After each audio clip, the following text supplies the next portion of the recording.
Assalamualaikum warahmatullahi wabarakatuh. Salam kader Madrasah Mualimin Muhammadiyah Yogyakarta. Baik, bagaimana kabarnya teman-teman semua di rumah? Semoga selalu dalam keadaan sehat dan tetap semangat dalam belajar ya. Baik, teman-teman kelas 8 yang saya banggakan, pada kesempatan kali ini kita akan masuk ke materi yang baru atau bab yang baru, yaitu berkaitan dengan materi statistika.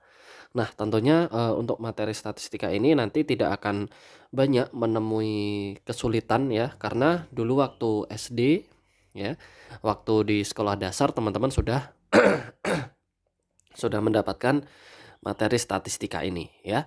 Nah, sedangkan, nanti di kelas sanawiyah ini, di kelas 8 ini akan kita pelajari, dan nanti di kelas, aliyah nanti teman-teman juga akan mempelajari tentang statistika. Nah, tetapi nanti tingkatannya ada, sedikit perbedaan-perbedaan ya. Nah, seperti itu.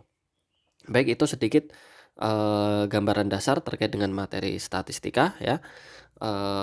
Langsung saja, di sini ada kompetensi dasar yang akan menjadi acuan kita dalam mempelajari materi statistika di sini.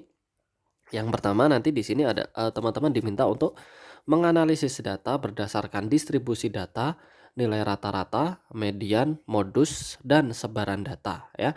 Nah, nanti dari data-data yang sudah ada di sini, nanti tujuannya adalah teman-teman diminta untuk mengambil kesimpulan dan membuat keputusan atau membuat suatu prediksi dari suatu data ya. Nah, nanti juga akan saya sampaikan juga, terkait dengan pengantar dari statistika ini. Kemudian kompetensi yang kedua itu adalah menyajikan dan menyelesaikan masalah ya. Nah, kalau yang pertama tadi itu kita hanya sekedar menganalisis data ya. Nah, apakah data itu selalu naik ataukah, naik turun, nah seperti itu. Itu, terkait dengan analisa. Nah, setelah dianalisa nanti kita diminta untuk menyajikan dan menyelesaikan masalah ya.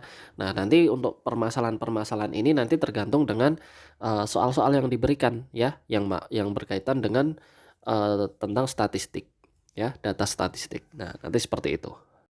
Selanjutnya ya, di sini ada pengantar. Nah, kalau kita perhatikan, di sini saya ambilkan suatu data hasil penangkapan ikan ya.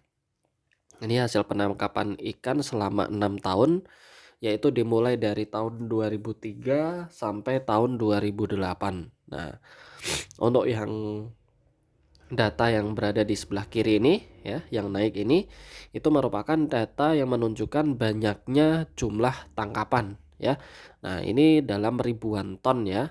Jadi bukan bukan jumlah tangkapannya bukan hanya 3 biji atau 3 kilo, tapi di sini satuannya adalah ribuan ton ya. Nah, di sini nanti kalau kita perhatikan ya, kalau kita perhatikan, data yang ada di sini, data jumlah tangkapan selama 6 tahun. Di sini kalau kita perhatikan dari tahun ke tahun ya, dari tahun ke tahun itu, datanya selalu naik turun ya kan. Nah, kalau kita perhatikan dari 2003 ke 2004 ini mengalami penurunan sekitar 1.000 ton ya, sekitar 1.000 ton. Nah, kemudian dari 2004 ke 2005 ini mengalami kenaikan yang cukup tinggi ya. Nah, di sini kenaikannya itu sekitar 2.000 ton. Nah, kemudian lagi-lagi dari tahun 2005 ke 2006 itu mengalami penurunan.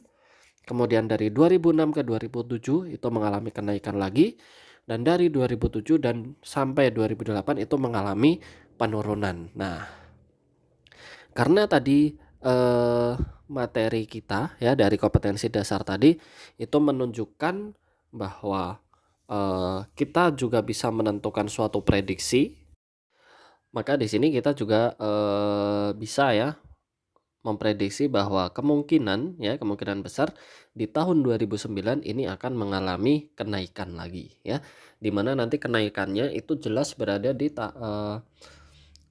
di atas jumlah dari tahun 2007 dan 2008 ya. Nah, kalau kita memperhatikan grafiknya seperti itu.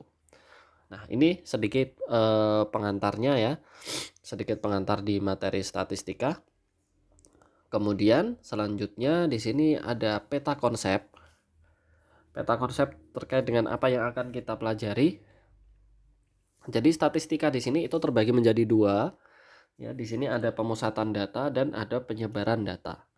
Nah, untuk pemusatan data ini sendiri apa dan penyebaran data ini seperti apa ya.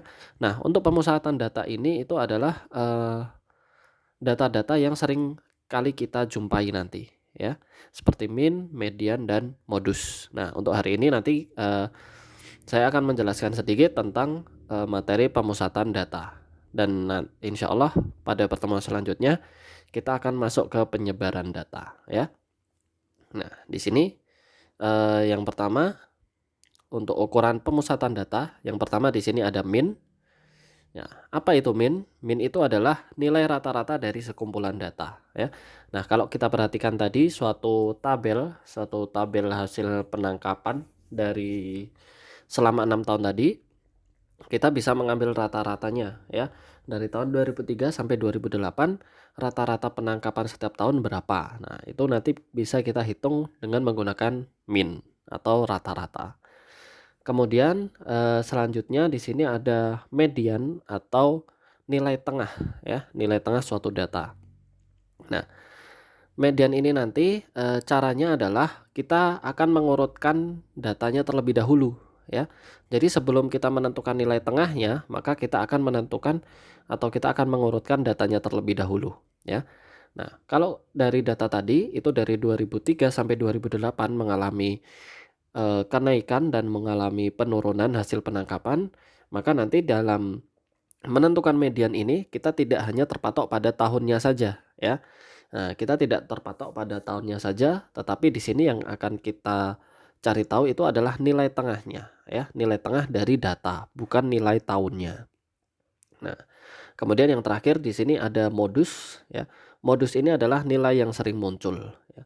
Nah, kalau kita perhatikan juga tadi untuk grafiknya itu mengalami naik turun dan kalau kita perhatikan sepertinya tidak ada data yang sama ya. Karena tidak ada data yang sama berarti nanti untuk modusnya itu adalah semua nilai, kan seperti itu.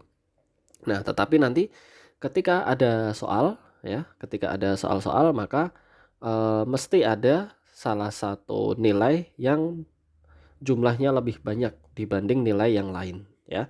Nah, itu nanti akan kita selesaikan pada pertemuan selanjutnya ya. Nah, mungkin ini materi yang saya sampaikan hari ini. Untuk pertemuan selanjutnya, untuk pertemuan besok insya Allah kita akan mencoba untuk mengaplikasikan ukuran pemusatan data ini ya. Kita akan mengaplikasikan atau menentukan min, median dan modus dari beberapa permasalahan yang akan kita hadapi nanti ya. Oke, mungkin itu saja teman-teman yang bisa saya sampaikan. Terima kasih atas segala perhatiannya. Mudah-mudahan bermanfaat, dan apabila saya dalam menyampaikan materi banyak kekurangan dan kesalahan, saya mohon maaf. Akhiru kalam, wassalamualaikum warahmatullahi wabarakatuh.